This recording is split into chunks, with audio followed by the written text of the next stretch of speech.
बिभ्राणं मनलात्मकं शशिधरं दुर्गात्रिनेत्रं भजे। देवी प्रपन्नार्तिहरे प्रसीदा प्रसिद्धमातर्जगतोऽखिलस्य प्रसिद्धविश्वेश्वरि पाहि विश्वं त्वमीश्वरी देवी चराचरस्य। आपदामपहर्तारं दातारं सर्वसम्पदां लोकाभिरामं श्रीरामं भूयो भूयो नमाम्यहम्।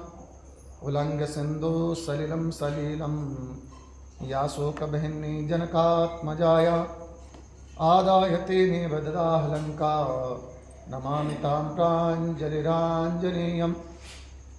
कृष्णाय वासुदेवाय हरये परमात्मने प्रणताक्लेशनाशाय गोविन्दाय नमो नमः। बोले गजानन भगवान की जय, सत्यनारायण भगवान की जय, लक्ष्मी नारायण भगवान की जय, श्यामति रामचंद्र भगवान की जय, पवन सुत हनुमान की, जगज्जननी दुर्गे मैया की, शंकर भगवान की, बांके बिहारी लाल की, जुगल जोड़ी सरकार की, तुलसा मैया की, सत्य सनातन धर्म की जय।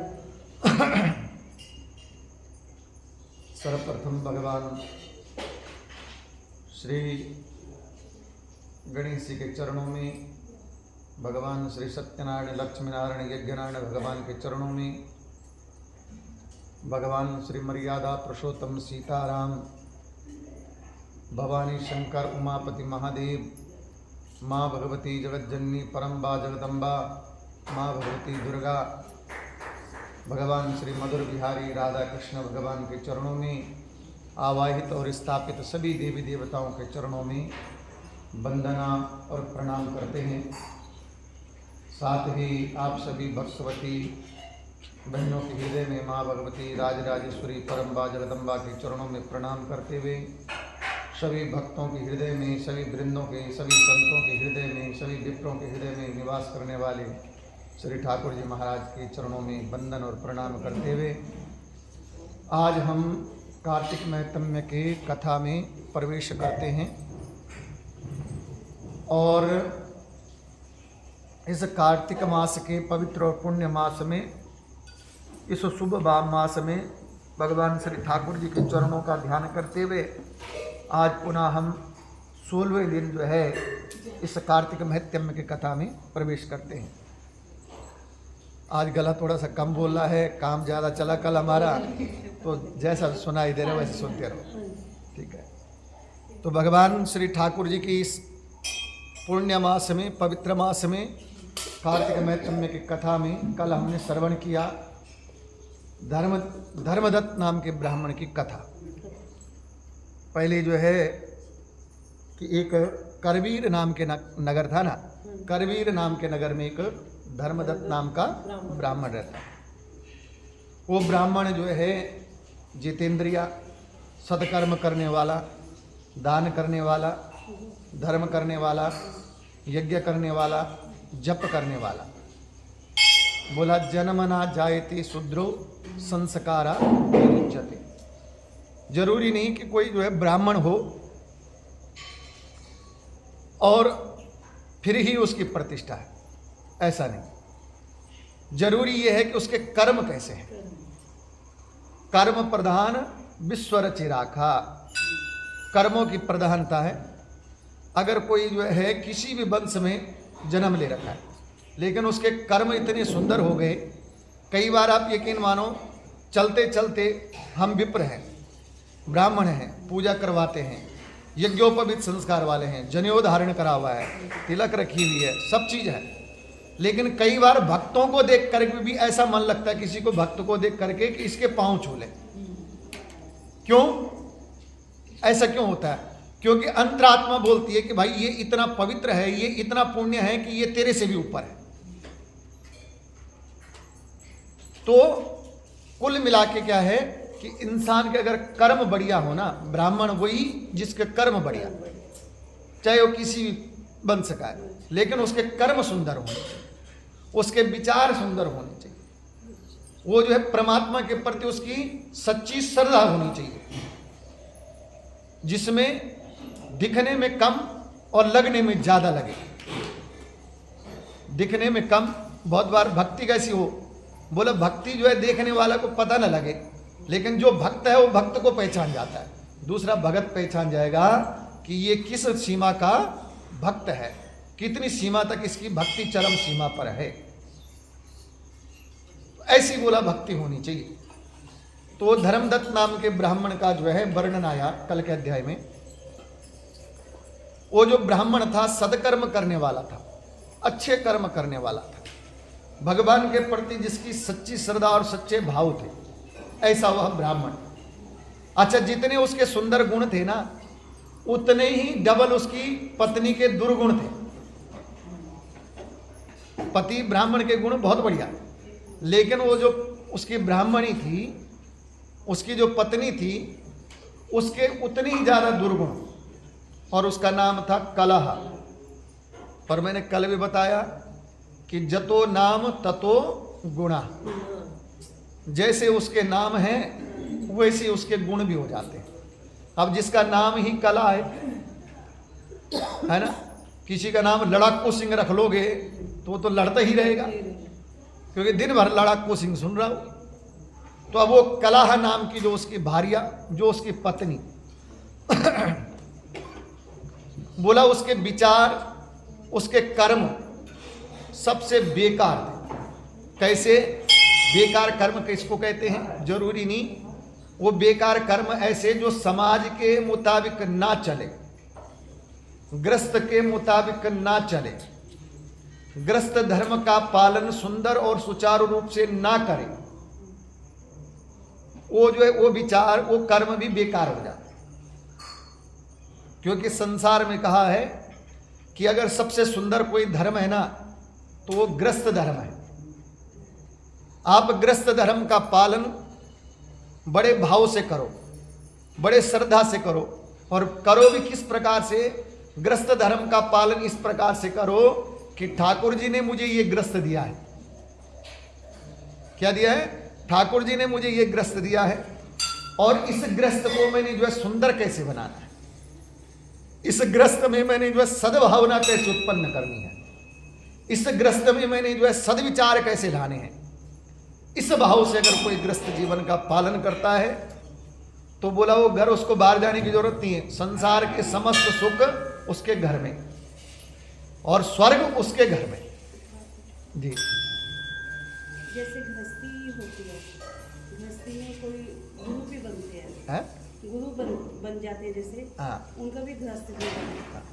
तो उनकी जो पत्नी होती है तो उनको गुरु माता का दर्जा दिया जाता है। जो तरफ से गुरु ने की, गुरु माता ने नहीं किया है, तो वो दर्जा कैसे? उसका ग्रस्त धर्म के पहले तो गुरु के, अब गुरु पे ही आते हैं। पहले गुरु के लक्षण सुनवा। गुरु के लक्षण बोला, गुरु किसको कहते हैं? अब कथा थोड़ा सा इधर, बस 5 मिनट, कोई बात नहीं। अब अभी जो है हम 25वें 26वें अध्याय पे पहुंच गए, टोटल 35 अध्याय, तो अभी दिन बहुत पड़े हैं अपने पास, खूब कथा छिड़ सकती है। गुरु, पहले गुरु के लक्षण बताए कि गुरु कहते किसको है। गुरु उसको कहते हैं जो कि आपके हृदय में बंधी हुई ग्रंथियों को समाप्त कर दे। जो आपके मन में बनी हुई ग्रंथि, जो गांठें हैं ना, हमारे हृदय में कई गांठें बन जाती है, और वो गांठें कैसी है? जो अज्ञान रूपी गांठ है, जो हमारे अंदर में जो है मोहा, ममता, माया आदि से ग्रसित होने के कारण से वो हमारे अंदर अज्ञान की उत्पत्ति हो जाती है। और वो अज्ञान के कारण से क्या हो जाता है कि हमारे हृदय में ग्रंथि बन जाती, गांठें बन जाती। और गांठ क्या? सवाल, हमारे प्रश्न। और वो प्रश्न कैसे? भगवान से संबंधित, रिश्तों से संबंधित, गृहस्थ से संबंधित, वो हमारे हृदय में जो है प्रश्न बन जाते हैं। उसको बोलते हैं गांठ, है ना, गांठ ही बोलते हैं ना उसको बोलते हैं गांठ। अब उसको खोले कौन? वो जो गांठ बन गई उसको खोले कौन? और अगर वो गांठ खुलती नहीं है, जो हृदय की ग्रंथियां बंधी हुई है, अगर वो खुलती नहीं है, तो तब तक आपको जीने में आनंद नहीं आएगा। जी तो रहे हो, चल तो रहे हो, लेकिन हृदय में वो गांठें हैं, वो पीड़ा दे रही बार बार। अब उसके लिए क्या करना पड़ेगा? बोला उसके लिए आपको गुरु का धारण करना पड़ेगा। बोला गुरु में क्या है? बोला गुरु में वो ताकत है कि आपके हृदय में बंधी हुई जो गांठें हैं, अज्ञान की, मोह की, ममता की, माया की, उन गांठों को जो है गुरु खोल देगा। या सरल भाषा में अगर कहा जाए तो हमारे मन में जो अंधकार है, उस अंधकार को अगर कोई उजाला दे सकता है तो गुरु दे सकता है। या तीसरी भाषा में समझा जाए तो गुरु वो है जो आपके जो है मन में भरे हुए अज्ञान को ज्ञान में परिवर्तित कर देता है। ज्ञान तो सबके हृदय में है, लेकिन वो कहीं ना कहीं बीच बीच में जो अज्ञान के बीज अंकुरित हो रखे हैं, वो ज्ञान को भी हृदय में जो है ढक देता है। तो अब गुरु उसको कहते हैं जो गुरु जो है अज्ञान से हमें जो है ज्ञान के तरफ ले जाए। गुरु उसको कहते हैं जो अंधकार से लेकर के उजाले की तरफ ले जाए। गुरु उसको कहते हैं जो हृदय में बंधी हुई ग्रंथियों को तोड़ दे। गुरु उसको कहते हैं जो परमात्मा की शरणागति ग्रहण करवा दे। गुरु उसको नहीं कहते जो अपनी ही महिमा जो है गान करवाए। पहले दिन आया था ना एक दिन चर्चा, गुरु गोविंद दोनों खड़े कागे लागो पाई, बलिहारी गुरु आपने गोविंद दियो बताई। गला कम चल रहा है, समझ रहे हो ना आज? तो बोला गुरु कौन? कि जो गुरु आपको गोविंद तक ले जाता है, आपका हाथ पकड़ता है, जैसे कि हमारे पिता, जैसे कि हमारी माँ। अच्छा, सबसे पहला गुरु कौन? माँ। पिता गुरु कहिए तो सबसे पहले गुरु कौन? माता और पिता, जिसने आपको वर्णाक्षर सिखाए, जिसने आपको संबंध सिखाया, जिसने आपको रिश्ते सिखाए, जिसने आपको चलना सिखाया। ये प्रथम गुरु हो गए। अब जो गुरु है वो गुरु क्या करेगा? आपका हाथ पकड़ेगा, बेटा तू गलत मार्ग पे चल रहा है, यहां से नहीं होगा, और अपना हाथ पकड़ के जो है गुरु बोलेगा मेरे साथ चल, और उठा करके गोविंद के चरणों में पटक देगा, ले बेटा ये था तेरा रास्ता, यहां पहुंचना था।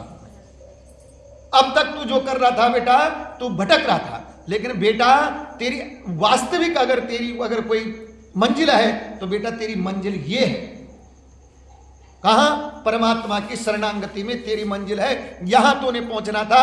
अब तक तू भटक रहा था, मेरा काम था मैं तुझे वहां से यहां ले आया। और तब जाकर के वो भक्त गुरु की कृपा से जो है पार हो जाता है, गुरु की कृपा से उसका उद्धार हो जाता है। अब तो ये तो गुरु का समझ गए। अब गुरु कौन? गुरु किसको बनाए? गुरु भी तो होना चाहिए। अब गुरु कैसा होना चाहिए? तो गुरु के लिए शास्त्रों में जो है उल्लेख आया, मुझे अभी श्लोक याद नहीं आ रहा क्योंकि अब बुढ़ापा हमारा भी आ रहा है ना धीरे धीरे। तो गुरु के बारे में जो है शास्त्रों में जो है उल्लेख आया है। क्या उल्लेख आया है? कि गुरु जो है, जो आप जैसे आप गृहस्थी हो ना, आपने सवाल बहुत बढ़िया किया, उसी का जवाब। जो आप गृहस्थी हो, बोला पहला नियम है कि गृहस्थी को गृहस्थी गुरु ही धारण करना चाहिए, यानी गृहस्थ वाला गुरु ही हो, विद्वान हो, जानकार हो, नियम धर्म पे रहता हो, सनातन का जो है समझ रखता हो, पुराणों का ज्ञान रखता हो और स्वयं कर्मठ हो, ऐसा गुरु उसको जो है गुरु धारण करना चाहिए। बोला ऐसा क्यों? संत को क्यों नहीं कर सकते? सन्यासी को क्यों नहीं कर सकते? बोला नहीं कर सकते हो। अष्टवक्र ने तो कितने गुरु बनाए, कथा याद होगा कि आपको 24 थे शायद, उन्होंने तो 24 गुरु बनाए। कर सकते हो आप सन्यासी को ग्रस्त जो है गुरु धारण, लेकिन ग्रस्त धर्म का यापन करने के लिए, ग्रस्त में चलने के लिए आपको ग्रस्त गुरु को ही गुरु दीक्षा लेनी पड़ेगी। अब मान लो बीच में शंकराचार्य जी को बुलाया था, उन्होंने बोला हम नहीं जाते किसी घर में। क्या बोला? किसी घर में जाते ही नहीं। अच्छा, दूसरा, हम किसी का हाथ का खाते ही नहीं। क्या बोला? हम किसी का हाथ की नहीं खाता, स्वयं मेरा लांगरी जाएगा, मेरा लांगरी बनाएगा। और आपने तो गुरु धारण किया हुआ है। आपकी श्रद्धा, आपके भाव है कि मैं अपने गुरु को बिठाऊं, मैं अपने गुरु को आसन दूं, मैं अपने गुरु को भोजन करवाऊं। गुरु तो ऐसे हैं जो पिता से भी ऊपर बन जाता है, फिर गुरु तो ऐसे जो भगवान से पहले भी आता है। तो उस गुरु के प्रति भाव कैसा है कि मैं अपने गुरु को जो अपने हाथों से जो आसन पे विराजमान करूं, अपने हाथों से भोजन करवाऊं। लेकिन गुरु आपके हाथ का भोजन ही ना करे, केवल मंत्र दीक्षा हो। पहला कारण इसलिए गुरु को ग्रस्त गुरु धारण करना चाहिए, ताकि जब आपको जरूरत पड़े आप अपने गुरु को घर में बुलाओ, आनंद से भोजन पकवान खिलाओ और गुरु की सेवा करो। पहला कारण इसलिए कि गुरु को ग्रस्त गुरु होना चाहिए। दूसरा कारण कि जिस गुरु ने संन्यास ले रखा है उसको ग्रस्त धर्म का अनुभव नहीं है। मेरी बात को अन्यथा मत लेना, हो सकता मैं गलत हूं, लेकिन मेरे पास भी इसके प्रमाण हैं, शास्त्रों के प्रमाण हैं। तो जो गुरु आपने धारण किया हुआ है वो गुरु अगर आपके ग्रस्त धर्म वाला है और आपने अगर सन्यासी गुरु धारण कर लिया तो उस सन्यासी गुरु को ग्रस्त धर्म का अनुभव नहीं है, शास्त्रों का ज्ञान है। लेकिन शास्त्र हर चीज सब चीज नहीं सिखाता। शास्त्र आपको जो है सन्मार्ग पे ले जाता है, पर शास्त्र ये नहीं बोलेगा कि इतने बच्चे पैदा करो। शास्त्र ये नहीं बोलेगा कि बेटे को जो ये डिग्री कराओ। शास्त्र ये नहीं बोलेगा बेटे को इंजीनियरिंग कराओ। और जो गुरु आपका ग्रस्त धर्म वाला है वो ग्रस्त धर्म के स्वयं के अनुभव आपके साथ भी वितरित कर सकता है, इसलिए ग्रस्त गुरु होना चाहिए। अब आगे आपका सवाल कि गुरु और गुरु मां, क्या हुआ? गुरु और गुरु मां दो शब्द हैं। गुरु उसको कहते हैं, गुरु किसको कहते हैं? जो आपको अज्ञान से, अंधकार से उजाले की तरफ ले जा रहा है, अज्ञान से ज्ञान की तरफ ले जा रहा है। और गुरु मां किसको कहते हैं? मां का मतलब शक्ति हो गई, मां का मतलब ताकत हो गया। मां का सीधा भाव जो शक्ति है, जो ताकत है, उसको मां कहते हैं। सारी नारी जो है, आप लोग भी, सारी नारी जो सृष्टि की नारियां हैं ये शक्ति हैं। ये क्या है? शक्ति है। आप शक्ति क्यों कहा गया? बोला स्त्रीणम अष्टगुणम प्रोक्तः। बोला जो स्त्रियां है ना उनमें पुरुषों से 8 गुण ज्यादा है। माया अगर पुरुषों में 8 गुना है तो स्त्रियों में 16 गुना होगी। प्रेम अगर पुरुषों में 8 गुना है तो स्त्रियों में 16 गुना होगी। अगर ताकत इस पुरुषों में 8 गुना है तो स्त्रियों में 16 गुना होगी। 8 गुण ज्यादा है। तो नारी को क्या है? जो नारी है वो जो शक्ति है वो मां है। अब जो गुरु मां है, जो गुरु का ग्रस्त धर्म का पालन करवा रही है, जो गुरु के ग्रस्त को सन्मार्ग में ले जा रही है, जो आपके गुरु को, आप बोले ना उन्होंने तप नहीं किया, लेकिन वो इतना बड़ा तप कर रही है अपने जीवन में। जैसे आप अपने को उदाहरण ले लो, कहां बाहर क्यों जाते हो? खुद पे उदाहरण ले लो। आपके ग्रस्त जीवन में या मेरे ग्रस्त जीवन में, मैं सोचूं मैं यहां प्रवचन दे रहा हूं और मैं सब कुछ हूं, लेकिन मैं सब कुछ नहीं हूं भाई। जब तक सुबह सुबह उठ करके मुझे पानी ना मिले बिस्तर पे गिलास में, तब तक मैं खड़ा ना उठूं। वो पानी कौन देगी? ग्रस्त धर्म। वो जो हमारे साथ, जो हमारी बामंगी है या आप लोग कोई भी हो, वो आपके साथ शक्ति है। और वो शक्ति, क्योंकि गुरु की वो जो शक्ति है, गुरु को जो है ग्रस्त जीवन में, ग्रस्त जीवन को सुखद बना रही है, गुरु के ग्रस्त जीवन को आनंद बना रही है। तब जाकर के वो गुरु आपको उपदेश दे पा रहा है, तब जाकर के वो गुरु आपके सन्मुख समाज में प्रतिष्ठा पा रहा है। इसलिए जितना सम्मान गुरु का है उतना ही सम्मान गुरु मां का होना चाहिए। क्योंकि गुरु का ग्रस्त जीवन अगर सुचारू और सुंदर और उपदेश लायक कोई बना रहा है तो वो गुरु मां बना रही है। इसलिए गुरु मां की प्रतिष्ठा होनी चाहिए। दूसरा कि महाराज जब संगति का असर होता है ना, जब संगति प्राप्त होती है तो वो संगति से जो है लोहा भी स्वर्ण आकार प्राप्त कर लेता है। तो जब गुरु के साथ गुरु मां आई है तो ग्रस्त जीवन में कुछ ना कुछ गुण तो गुरु मां के अंदर भी, और कुछ उपाधियां जो है स्वयं प्राप्त हो जाती है और सिद्ध स्वयं हो जाता है। जैसे उदाहरण के तौर पे आप कोई भी वस्तु अगर ले आते हैं, एक रुद्राक्ष ले आओ, वो रुद्राक्ष को एक बार धारण करना शुरू कर दो, धीरे धीरे वो रुद्राक्ष स्वयं सिद्ध हो जाता है। पंचांग है पंडित जी का पंचांग, वो पंडित जी धीरे कुछ नहीं करते, पंडित जी उस पंचांग को देखते हैं, उसमें गृह प्रवेश का दिन देखते हैं, शिलान्यास का दिन देखते हैं, है ना। लेकिन महाराज किसी को अगर ऊपरी दोष हो, उसके हाथ में पंचांग पकड़ा दो, पंडित जी का पंचांग, पंडित जी के मंत्र छोड़ो, पंडित जी का पंचांग पकड़ा दो, वो चिल्लाता हो उसके शरीर को न छोड़ दे, तब बोला तो वो स्वयं सिद्ध हो चुका है। तो वैसे ही जब गुरु है तो गुरु माँ की भी वही प्रतिष्ठा, वही सम्मान होना चाहिए जो गुरु का है। बोले सदगुरुदेव भगवान की। तृप्त हो, जवाब संतुष्ट लगा, बोले बाल कृष्ण भगवान की। अब आए कथा की ओर हम वापस आते हैं। तो यहां पर जो है धर्मदत्त नाम के ब्राह्मण और उनकी पत्नी कलहा नाम की उनकी पत्नी, जिसका कल वृत्तांत हमने श्रवण किया। जो कला है उसने धर्मदत्त का घर में जो है जीना हराम कर दिया महाराज। कभी शांति नहीं रखी उसने, कभी प्रेम नहीं रखा उसने। गृहस्थ जीवन में क्या चाहिए? सर्वप्रथम प्रेम और शांति। गृहस्थ जीवन का दो लक्षण है, प्रेम और शांति। गृहस्थ जीवन में बातें होती रहती है, कई बार जो है सलाह में ऊपर नीचे भी बातें होती है, लेकिन प्रेम और शांति का भी भंग न हो, उसको गृहस्थ जीवन कहते हैं।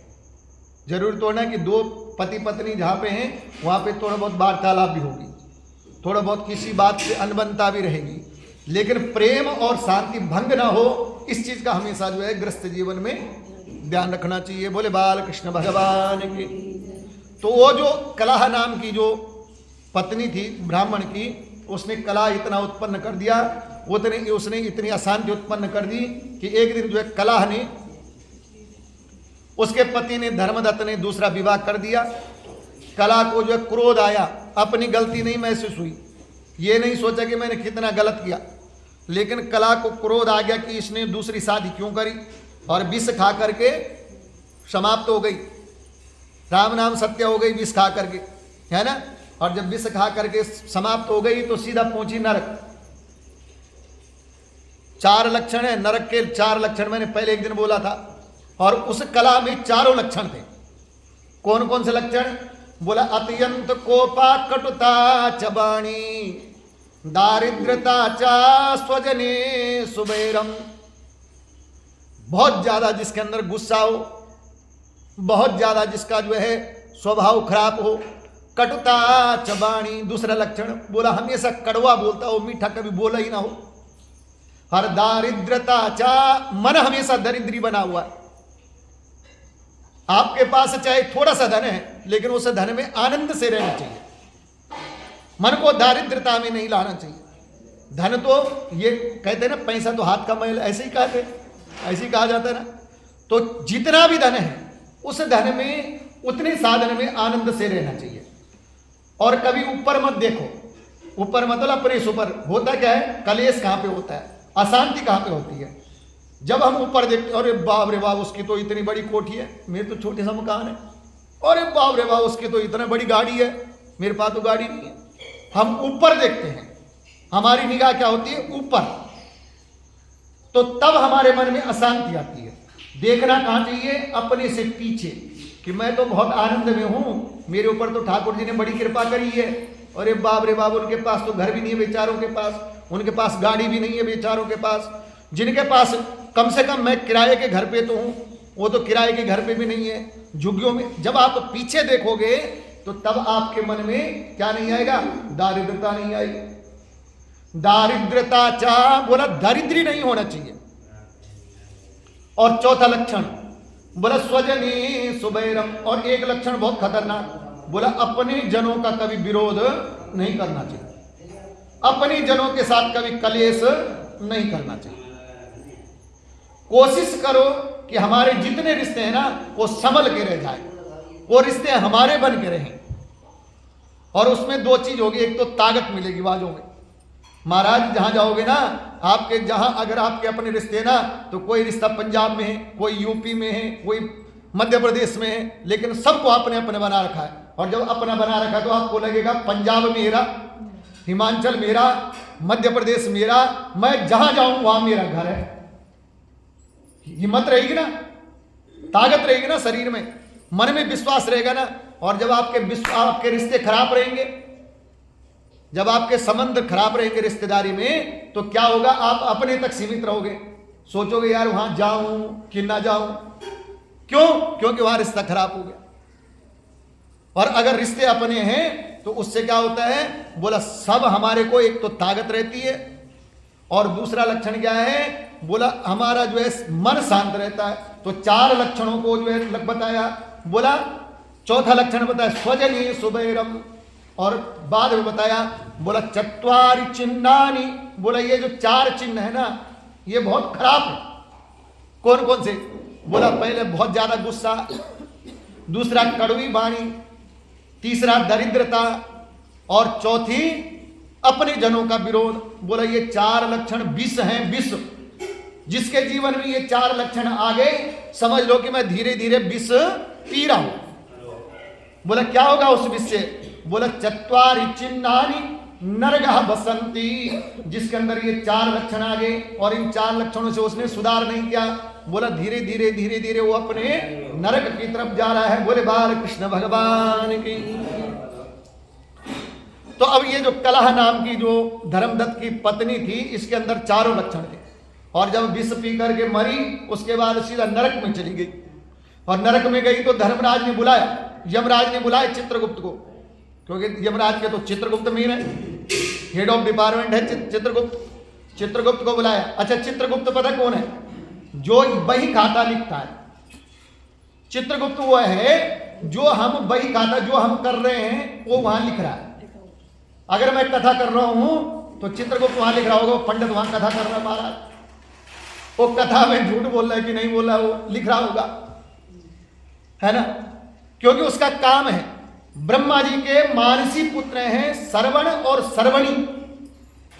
क्या नाम? श्रवण और श्रवणी। और ये क्या करते हैं यहां? बोला संसार में स्त्री हो, पुरुष हो, बूढ़ा हो, बच्चा हो, जो भी हो, दिन हो, रात हो, सुबह हो, शाम हो, जो भी हम कर्म कर रहे हैं, श्रवण और श्रवणी सुन रहे हैं और देख रहे हैं, सुन रहे हैं और देख रहे हैं। इसीलिए शास्त्र में कहा गया ना दीवालों के भी कान है, तो दीवालों के कान कोई और तो नहीं, वही बैठे ब्रह्म जी के जगह जगह। अच्छा ये जरूरी नहीं कि वो जो हम कर रहे हैं वही देख रहे हैं महाराज, जो हम सोच रहे हैं वो भी देख रहे हैं, जो हम सोच रहे हैं भी उसको भी सुन रहे हैं, कायिक, वाचिक और मानसिक। बोला जो हम शरीर से कर रहे हैं वो तो देख ही रहे हैं, जो हम वाणी से बोल रहे हैं वो भी सुन ही रहे हैं, लेकिन जो हम मन में सोच रहे हैं और मन में कर रहे हैं वो भी श्रवण और श्रवणी सुन रहे हैं। इसीलिए बोल रहे हैं, बोला पुराने जो हमारे बुजुर्ग थे ना बहुत विद्वान रहे होंगे, हमारे जितने बूढ़े बड़े बूढ़े रहे होंगे ना, वो जो उन्होंने जो वो चुटकुले ये जो उदाहरण बनाए ना बहुत सोच समझ के बनाए। उन्होंने कहा, बोला आप जो है जब हे महाराज ऐसा मत बोल, दीवाल के भी कान होते, तो इसीलिए कहा। तो अब जो है क्या हुआ कि श्रवण और श्रवणी कथा कहां पे आई थी? कलह की। तो जब श्रवण और श्रवणी चित्रगुप्त को बताते हैं और चित्रगुप्त लिखते हैं, और चित्रगुप्त आदेश देते हैं किसको? कालांत को। कालांत कौन? जो लास्ट में रस्सी फंसा था महाराज, वो रस्सी दिखती तो नहीं है, हाँ, लेकिन ऐसी पैनी रस्सी होती कि अंदर का ले जाता है छोटा सा उठा करके, इस शरीर में अंदर से छोटा सा पकड़ के ले जाता है, और जब वो चला जाता है तो फिर ये राम नाम बोले बाल कृष्ण भगवान की। हाँ सत्य बात है। तो अब चित्रगुप्त को जो है यमराज ने पूछा, हे चित्रगुप्त ये जो तू जीव पकड़ के लाया ना ये कौन है? बोला महाराज ये तो एक पंडित की बामांगी है, एक ब्राह्मण की पत्नी है। बोला इसका नाम? बोला इसका नाम कला। बोला जब ब्राह्मण की पत्नी है तो यहां क्यों ले आया? बोला महाराज ब्राह्मण की पत्नी नाम की है, लेकिन ये तो पापी है, इसने अपने जीवन में पाप किए हैं, पापाचार किया, दुराचार किया, अनाचार किया, अत्याचार किया, कभी अच्छा तो इसने किया ही नहीं।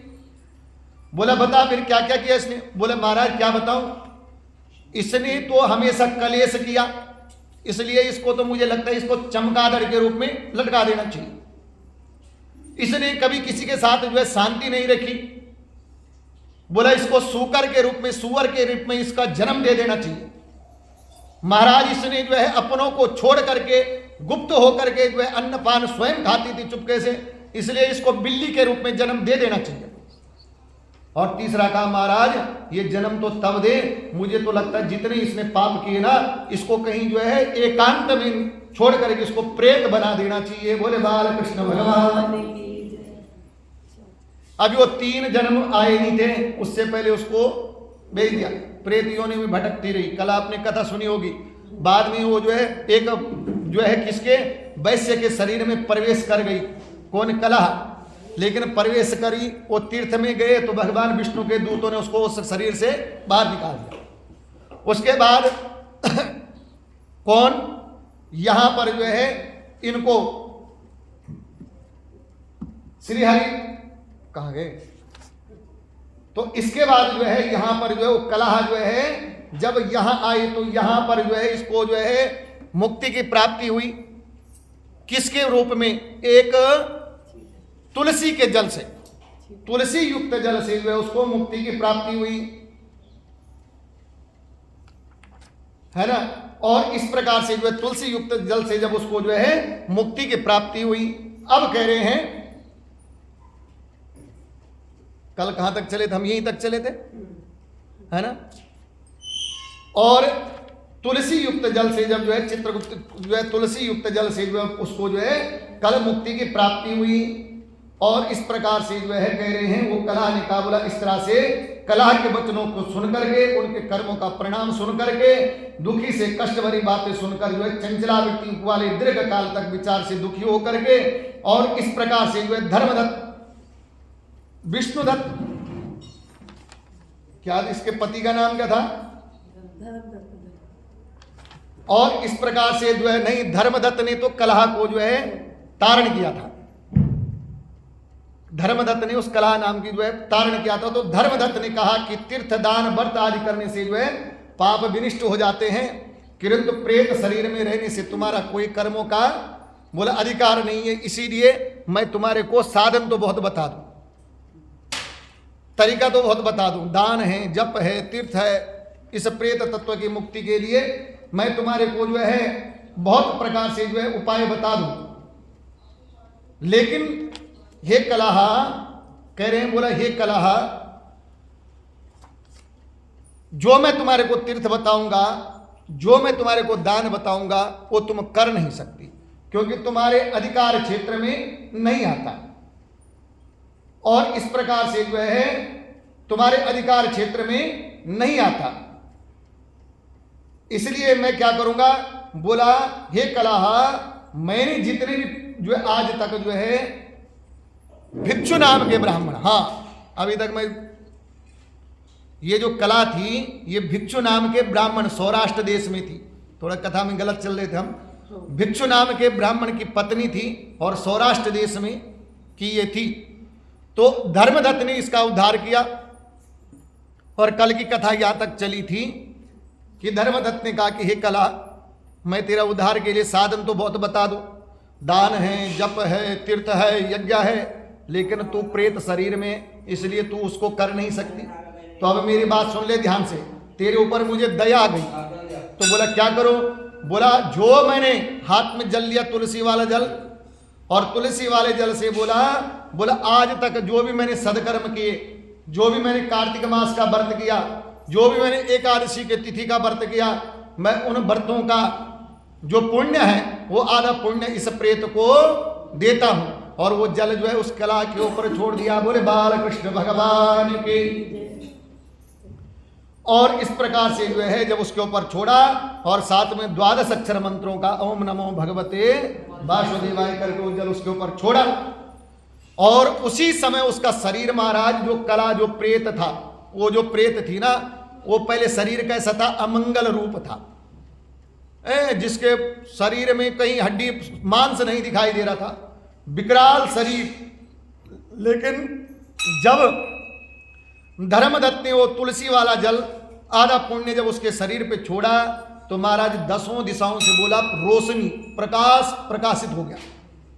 पुण्य देखो, पुण्य का प्रभाव कितना होता है। 10 दिशाओं से जो है रोशनी प्रकाश प्रकाशित हो गया, और उस प्रकाश पुंज के बीच में से वो जो कला थी उसने सुंदर स्त्री रूप, ऐसी बोला जैसे स्वर्ग की कोई अप्सरा हो, ऐसा सुंदर स्त्री रूप धारण कर दिया। और तब वो कला बोली, बोला हे ब्राह्मण देवता, हे धर्मदत्त जी, आपकी कृपा से मैं नरक मुक्त हो गई हूं। हे ब्राह्मण देवता, आपने ऐसी कृपा करी, अभी 3 योनि बाकी थी मेरी। चित्रगुप्त ने बोला था ना 3 योनि में जाएगी, अभी तो प्रेत में ही थी, लेकिन आपकी कृपा ऐसी हो गई, मैं उन 3 योनियों से भी मुक्त हो गई। मैं पाप सागर में जो डूब रही थी, जो पापों के भंवर में डूब रही थी, आपने हाथ पकड़ के मुझे बाहर निकाल दिया। हे ब्राह्मण देवता, आपका जो ये पुण्य है वो मेरे लिए एक नौका बन गई। नौका मतलब नाव, मैं डूब रही थी, लेकिन अचानक आपकी पुण्य रूपी नौका आई और मैं उसमें से इस जो है पाप पुंज से जो है इस पाप के समुद्र से बाहर निकल आई। बोले बाल कृष्ण भगवान की। ब्राह्मण की कही हुई, उसने आकाश में आए हुए दैदीप्यमान, उसी समय इतना कही रही थी कि उसी समय आकाश से क्या हुआ कि आकाश से जो है विमान आया। विमान दैदीप्यमान, दैदीप्यमान मतलब सुंदर प्रकाश रोशनी से युक्त एक जो है विमान आया। और किसने देखा? धर्मदत्त नाम के ब्राह्मण ने देखा। वो ब्राह्मण ने देखा कि आपको आकाश से एक विमान आ रहा है, और विमान भी जिसमें जो है रोशनी से प्रकाशित हो रहा है। और उस पे जो है उसके बाद विमान के द्वारपालों ने, विमान में 2 द्वारपाल आए, और वो द्वारपालों का नाम पता क्या था? पुण्यशील और सुशील, दोनों जो है द्वारपाल। पुण्यशीला सुशीलो तमोध्याया प्रणतध्वजम। उसी समय पुण्यशील और सुशील ने जो है वो ब्राह्मणी कौन? कला, जो उसके पुण्य से पवित्र हो चुकी थी, धर्मदत्त के पुण्य से, उसको पकड़ के, हाथ पकड़ के पुण्यशील और सुशील ने भगवान के उस जो है विमान पे बिठा दिया। और बिठाने के साथ साथ जो है पुण्यशील और सुशील, देखो महाराज पुण्य का प्रभाव कितना है। इसीलिए बोलते हैं ना कि भगवान का भक्त, भगवान का नाम तो है ही है, लेकिन भगवान का जब कोई भक्त बन जाता है ना, तो वो भक्त भी जो है भगवान जैसा सम्मान प्राप्त कर लेता है। जब भक्त कोई भगवान की सेवा में लग जाता है ना, तो वो भक्त एक दिन ऐसा आता है कि वो भक्त जो है भगवान जैसी जो है सेवा, भगवान जैसा नाम और भगवान जैसी जो है यश की प्राप्ति उस भक्त को हो जाती है। तो पुण्यशील और सुशील ने जो है अप्सराओं से सेवित उस कलह को जो विमान पे बिठा दिया, और साथ में ही पुण्यशील और सुशील ने धर्मदत्त नाम के ब्राह्मण को प्रणाम किया। प्रणपत्या बोला, प्रणाम किया। और इस प्रकार से जो है प्रणाम, साष्टांग प्रणाम किया। और ब्राह्मण द्विज को पुण्यशील और सुशील, वो जो भगवान के दूत हैं दोनों पुण्यशील और सुशील, वो जो है धर्मदत्त धर्मशील का जो है उस धर्मदत्त के धर्मशील का अभिनंदन कर रहे हैं। क्या कर रहे हैं? धर्मदत्त नाम के ब्राह्मण का धर्मशील का अभिनंदन कर रहे हैं। धर्म करना, कोई जो है धर्म करते हैं, लेकिन धर्म में शील बनाए रखना, यह किसी चीज भी जब हम कोई कर्म करते हैं उसमें शील बनाए रखना, यह बहुत बड़ी बात है। हम जाप करके जाएं और 1-1.5 घंटा जो है हम जाप करें, कोई भी 1.5 घंटा 2 घंटा जाप करें, और उसके बाद कमर टेढ़ी करते वहां से चले, महाराज आज तो कमर टेढ़ी हो गई। बोले क्या हो गया? 1.5 घंटा जाप कर दिया हमने। तो उसमें शील नहीं, वो शील नहीं। आप थोड़ी देर वहीं पे सुस्त हो जाओ, लेकिन किसी को, दूसरे को ये अनुभव ना हो कि आपने इतना जाप करके उठे हो। किसी को, दूसरे को ये अनुभव ना हो कि आप इतना पाप जो है आप इतना पाठ करके उठे हो। शील बनाए रखना किसी भी चीज का। अब धन है, किसी के पास धन संपत्ति बहुत आ जाए, बहुत अदा धन संपत्ति आ जाए, और वो महाराज जहां पे समाज है, जहां पे लोग हैं, वहां पे दिखाता फिरे के लोग मैं इतना दान करता हूं, लेकिन जहां पे गुप्त रखना चाहिए वहां पे करता ही ना हो, तो वो उसने भी दान की शील बनाई नहीं है। विद्या है, जहां पे विद्या की जरूरत है, कोई विद्यावान बन चुका है, लेकिन जहां पे विद्या दिखानी चाहिए वहां पे दिखाई नहीं, और जहां किसी को आता नहीं वहां पे अपनी विद्या को प्रदर्शन करे, तो वो विद्या की शीलता नहीं। तो आज वैसे ही जो है जो भगवान के दूत हैं वो धर्मदत्त के धर्मशील की जो है अभिनंदन कर रहे हैं। हे धर्मशील, हे धर्मदत्त, तू धन्य है। हे ब्राह्मण देवता, तुम धन्य हो महाराज, तुम जैसा कोई और हो नहीं सकता। हे ब्राह्मण देवता, तुम जैसे कोई और हो नहीं सकता, और तुम जैसा कोई और कर नहीं सकता।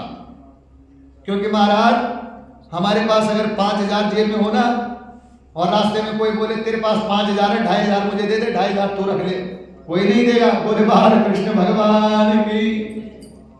किसी सेठ के पास चले जाओ, उसको बोले 4 करोड़ रुपए तेरे पास, 2 करोड़ मुझे दे दे, 2 करोड़ तू रख ले।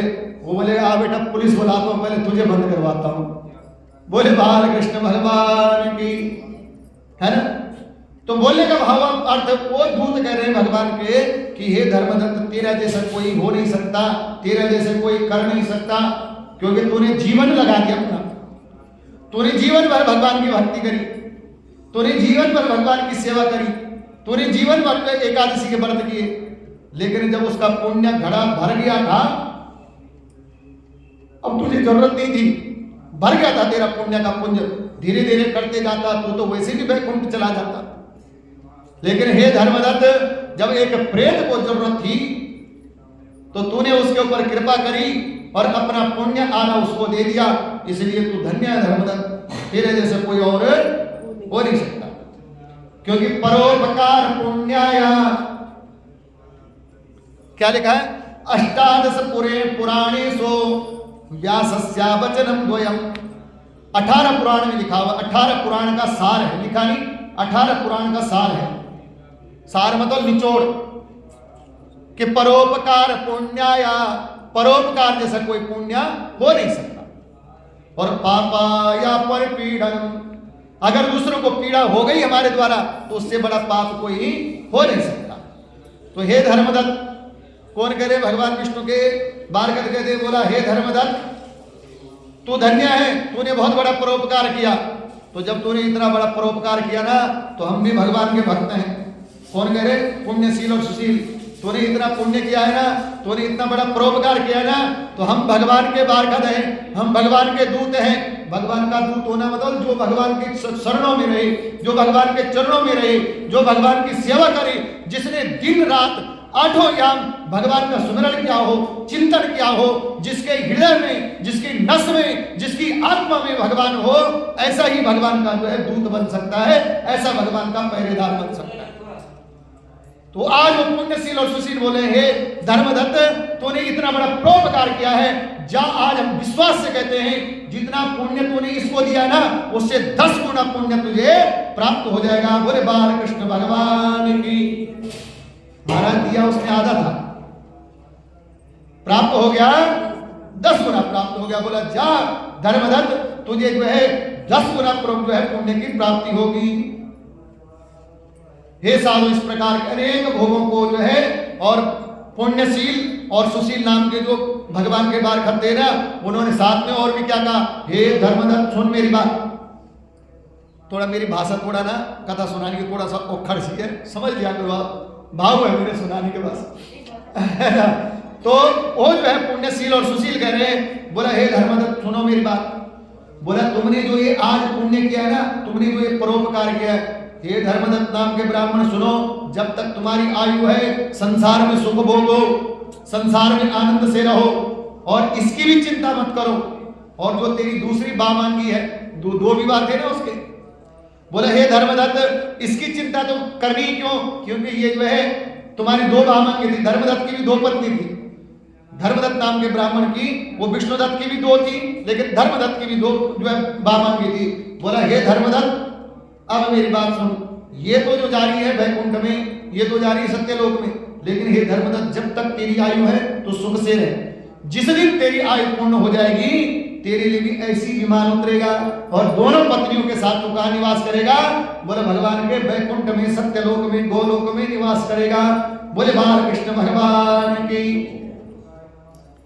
इस प्रकार से जो है हे धर्मदत्त, वो लोग धन्य हैं, उनका जन्म सफल है जो आपके समान भक्तिपूर्वक भगवान की आराधना करते हैं।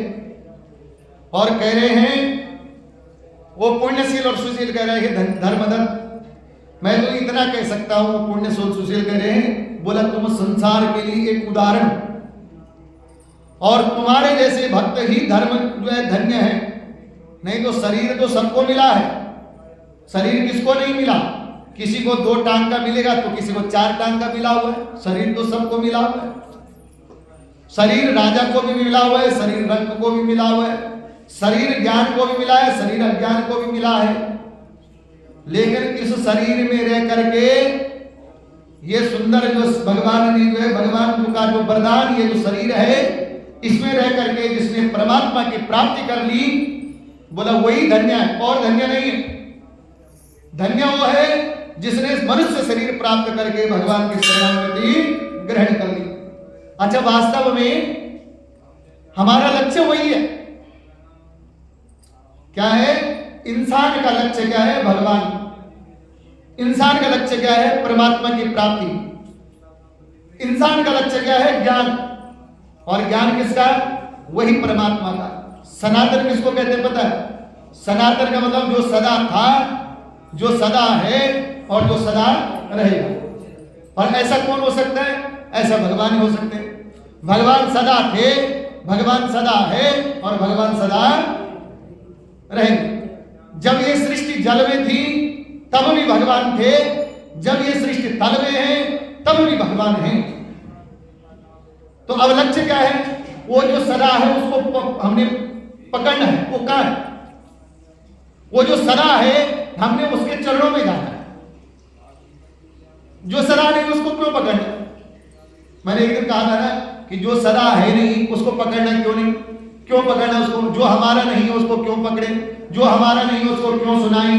जो हमारा नहीं है उसकी क्यों सुने? अच्छा, कलेश कहां होता है? हम सुन रहे हैं। कलेश कहां हो रहा है? हम सुना रहे हैं। सुन किसकी रहे हैं? जो हमारा नहीं है। सुना किसको रहे हैं? जो हमारा नहीं है। सीधा धारणा एक बना लिया जाए, बोला हम सुनाना क्यों है? क्योंकि हमारा ही नहीं, तो क्यों सुनाएं? बोला फिर किसको सुनाएं? जो हमारा है उसको सुनाएं। सुन क्यों रहे हैं? जो हमारा नहीं है उसकी सुन क्यों रहे हैं? फिर किसकी सुने? बोला उसकी सुनो जो हमारा है। और इस भाव से कोई बोला जीव इस चराचर जगत में चलता है, परमात्मा की शरणागति ग्रहण करता है, वो धर्मदत्त नाम के ब्राह्मण की तरह सीधा जो है वैकुंठ की प्राप्ति हो जाती है। और इस तरह से जो है बोला प्राचीन काल में जिन भगवान ने, अच्छा प्राचीन काल की कथा बताई, प्राचीन काल की कथा वो पुण्यशील और सुशील बता रहे हैं विष्णुदत्त को, ब्राह्मण को। विष्णुदत्त ब्राह्मण को बोला हे विष्णुदत्त, तुझे उत्तानपाद का पता है? उत्तानपाद भागवत में आती कथा। उत्तानपाद की 2 पत्नियां सुरुचि और सुनीति, आपने कथा सुनी होगी। उत्तानपाद की 2 पत्नियां, एक है सुनीति और एक है सुरुचि। अच्छा, सुनीति कहते किसको है? जिसकी अच्छी नीति हो। क्या हो? जिसकी अच्छी नीति हो। और अच्छी नीति किसकी होती है? जो सुंदर बोले, सुंदर कर्म करे, सुंदर संस्कार रहे, सुंदर संबंध रहे, उसको सुनीति कहते हैं। और सुरुचि जिसकी रुचि अच्छे में हो, अच्छा जैसा मर्जी हो लेकिन अच्छा हो। क्या? जिसकी रुचि अच्छे में हो। अब अच्छा जैसा मर्जी हो लेकिन अच्छा। अब 2 है, एक उत्तानपाद की 2 पत्नी, एक है सुनीति, एक है सुरुचि। अच्छा, सुनीति के गर्भ से ध्रुव का जन्म हुआ और सुरुचि के गर्भ से उत्तम का जन्म हुआ। राजा जो है सुरुचि को ज्यादा प्रेम करते हैं, सुरुचि को ज्यादा समय देते हैं। एक बार बाल्यावस्था में, शॉर्टकट ले जाऊंगा कथा, एक बार बाल्यावस्था में, क्योंकि यहाँ इसमें आया हुआ है कार्तिक महत्म्य में, और ये जो है कार्तिक महत्म्य में सारा पद्म पुराण के अनुसार है। पद्म पुराण में भी एक कथा आई है, तो ज्यादा विस्तार नहीं करेंगे, संक्षिप्त ले जाएंगे। अच्छा, जो सुरुचि और सुनीति दोनों के दोनों, मैंने बताया सुरुचि वो जिसकी रुचि अच्छे में हो, जैसा मर्जी हो अच्छा। सुनीति वो जिसकी नीति अच्छी हो, जिसके गुण अच्छे हो, जिसके लक्षण अच्छे हो। सुनीति के गर्भ से ध्रुव का जन्म हुआ और सुरुचि के गर्भ से उत्तम का जन्म हुआ। राजा उत्तानपाद सुरुचि से ज्यादा प्रेम करते हैं सुरुचि को ज्यादा समय देते हैं, तो निश्चित है जिसको समय देंगे उसी का बेटा राजा के साथ ज्यादा रहेगा। होता है सर? अब जो है एक दिन सुरुचि का बेटा उत्तम, वो जो है राजा की गोदी में, उत्तानपाद की गोदी में बैठे। अब ध्रुव गए तो दौड़ते हुए, बाल्यावस्था के बालक, जिद कर दी मैं भी गोदी में बैठूंगा। क्या करा? मैं भी गोदी में बैठूंगा। बोले बाल कृष्ण भगवान की। सुरुचि ने देखा चल तू बैठेगा, हाथ पकड़ा, धक्का मारा, चल जा। तू क्यों बैठेगा गोदी में? चल जा। बोला अगर गोदी में बैठना है ना तो उसके लिए जो है तुझे भगवान ही तुझे गोदी में जो है बिठा सकता है, तुझे गोदी में बैठने के लायक तो नहीं है, भगा। महाराज वो ध्रुव जाकर के अपनी मां के पास गया, सारी कथा और व्यथा बताई। अच्छा, जो हमारे साथ अच्छा होता है ना वो कथा है, और जो खराब होता है वो हमारे साथ व्यथा है। समझ लो, हमेशा याद रखो, जीवन में जो अच्छा हो रहा है वो जो हमारे साथ अच्छा हो रहा है वो कथा है। चाहे वो कुछ भी अच्छा हो रहा, कुछ भी, नानी के पास गए, दादी के पास गए, कहीं भी गए, वहां जो सुंदर आपके साथ हुआ वो आपकी कथा है, और जो आपके साथ गलत हो रहा है, जो आपके साथ खराब हुआ वो आपकी व्यथा है। अच्छा, व्यथा को दूर कौन करेगा? बोला कथा ही व्यथा को दूर करेगी। क्या करेगी? कथा ही व्यथा को दूर करेगी। इधर क्या हुआ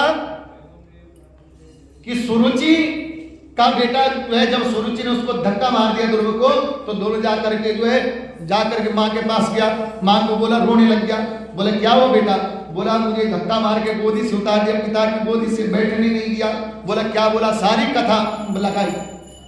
मां ने ऐसे बोला तो आज सुनीति ने पता क्या कहा? बोला बेटा तेरी मां ने गलत क्या कहा, ठीक तो कहा। ये नहीं, आज अगर कोई मां होती ना तो महाराज डंडा लेकर हाथ में चलती, चल जरा देखती हूं मैं कैसे बोल दिया मेरे बेटे के लिए। होता है कि नहीं? लेकिन नहीं, सुनीति ने कहा तेरी मां ने, सुरुचि ने गलत क्या कहा, ठीक तो कहा। अगर अपने पिता की गोदी में बैठना है तो भगवान का ध्यान कर, भगवान का पूजन कर।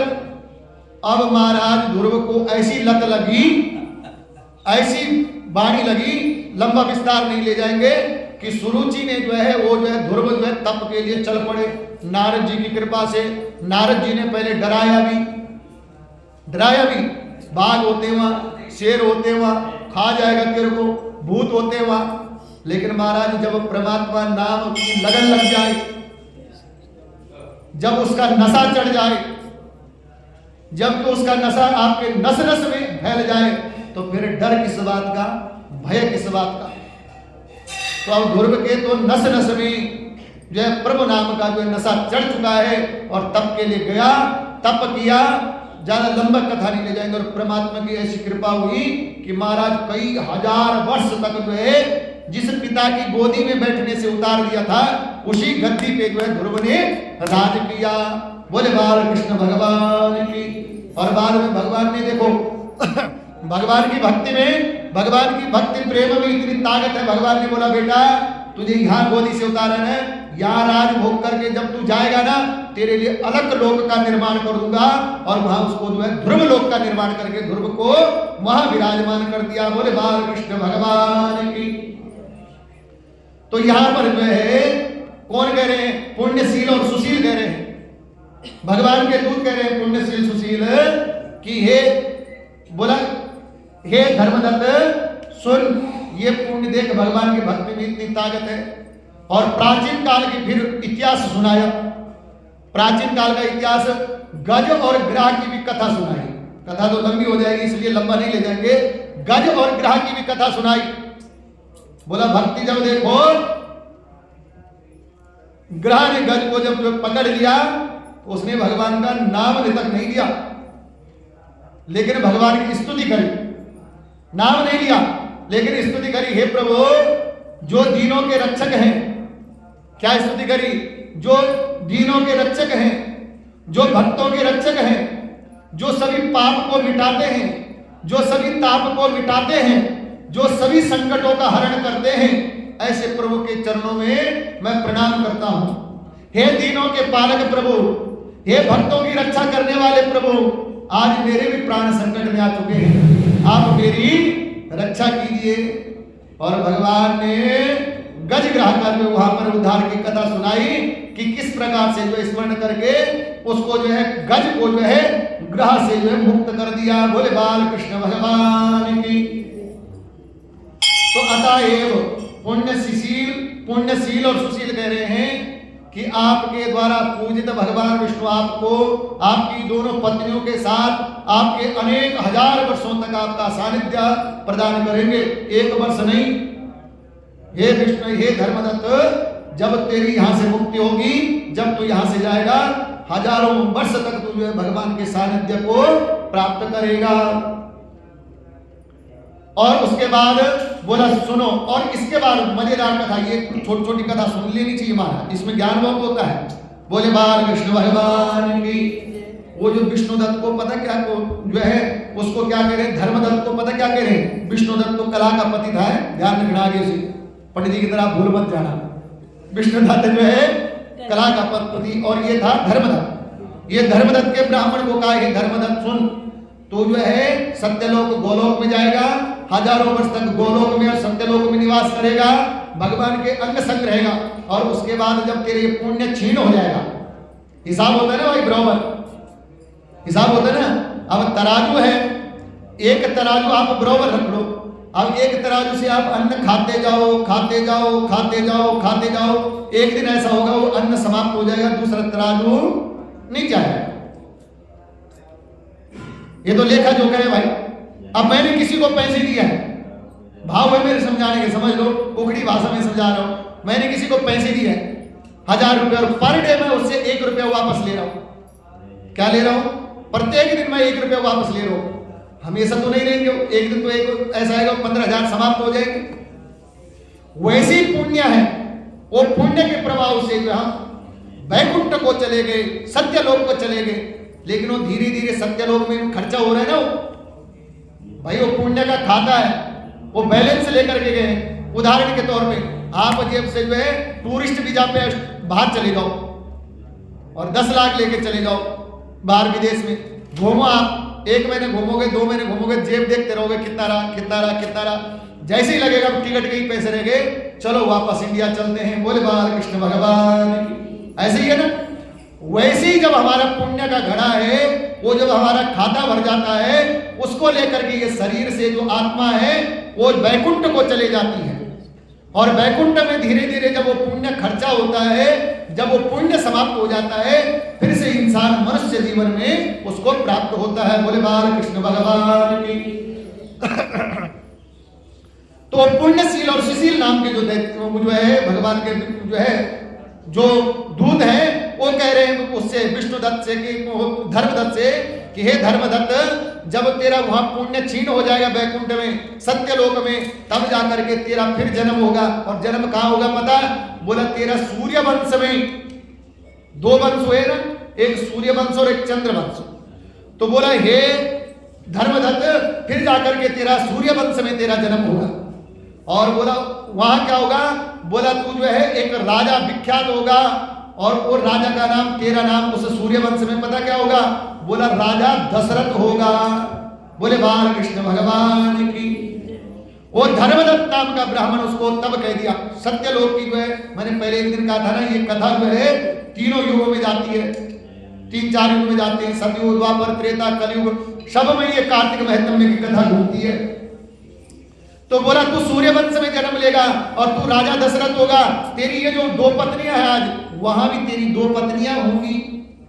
अब सवाल तीसरी कहां से आ गई फिर? बोले बाल कृष्ण भगवान की।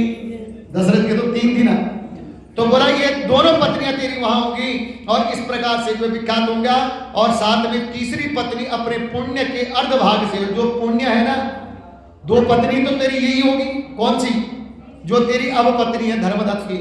लेकिन तीसरी जो पत्नी होगी, बोला पुण्य के अर्धभाग भोगने वाली, जो ये कला है ना, क्या पुण्य का अर्धभाग भोगने वाली जो कला है, ये भी तेरी तीसरी पत्नी वहां होगी सूर्यवंश में। बोले बाल कृष्ण भगवान की। आगे के कई वन करके बोले सच्चिदानंद भगवान की। इस प्रकार से जो है आपके सन्निकट पृथ्वी पर भगवान विष्णु होंगे। और साथ में आशीर्वाद दे दिया पुण्यशील और सुशील ने इतने खुश हो गए इस पुण्यशील और सुशील कि भगवान के दूत होते हुए भी उस धर्मदत्त को आशीर्वाद दे दिया, उस धर्मदत्त को आश्वासन दे दिया तो सूर्यवंश में जन्म लेगा, ये हम आशीर्वाद देते हैं, ये हम वचन देते हैं। तू राजा दशरथ होगा, ये हम वचन देते हैं। तेरी 3 पत्नी होगी, ये हम वचन देते हैं। और साथ में तीसरा वचन तो सत्य बोल दिया, बोला हे पुण्य सुशील और पुण्यशील करे, बोला हे धर्मदत्त हम तुझे वचन देते हैं कि तेरे घर में भगवान का जन्म होगा। बोले सियापति रामचंद्र भगवान की। देखो भक्ति में कितनी ताकत है। एक दूत भी आज जो है इतने प्रफुल्लित हो गए कि भगवान को दूतों ने वचन में बांध दिया। भगवान ने बोला यार किस काम के लिए भेजा था, तुम तो वादा करके आ गए, वहां सारा कुछ लिखौता करके जो है लिखित लेकर के लिए आ गए। इस प्रकार से जो है बोला हे धर्मदत्त संतुष्ट करने वाले इस व्रत को अधिक पुण्य प्रद यज्ञ दान तीर्थ। और साथ में कहा बोला ये जो कार्तिक का व्रत है ना, इससे बड़ा कोई व्रत नहीं होगा, न कोई दान, न कोई व्रत, न कोई तीर्थ।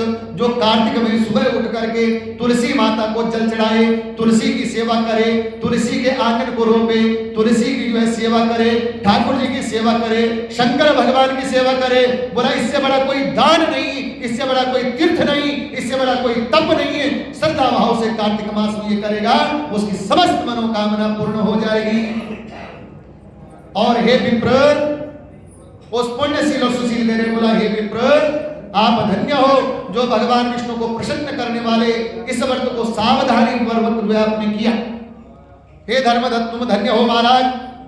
और साथ में जिसके आधे भाग के फल से हम लोगों के द्वारा भगवान विष्णु को लोक में ये जो कला ले जाई जा रही है, तो धन्य है धर्मदत्त। तुझे जो हम आशीर्वाद देते हैं, तुझे वचन देते हैं, तेरे तू इस संसार में समस्त सुखों को भोगेगा। बोले बाल कृष्ण भगवान की जय।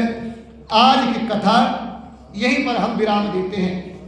ऐसी करते हैं ना आज की कथा को, क्योंकि जो है 1 घंटे से ऊपर हो चुका है, तो आज की कथा को हम यहीं पर विराम देते हैं। वो जो है जो कला थी उसका धर्मदत्त की कृपा से और भगवान विष्णु की जो है कृपा से उसको मुक्ति की प्रदान हुई और धर्मदत्त को जो है इतने बड़े बड़े वचनों की प्राप्ति हुई।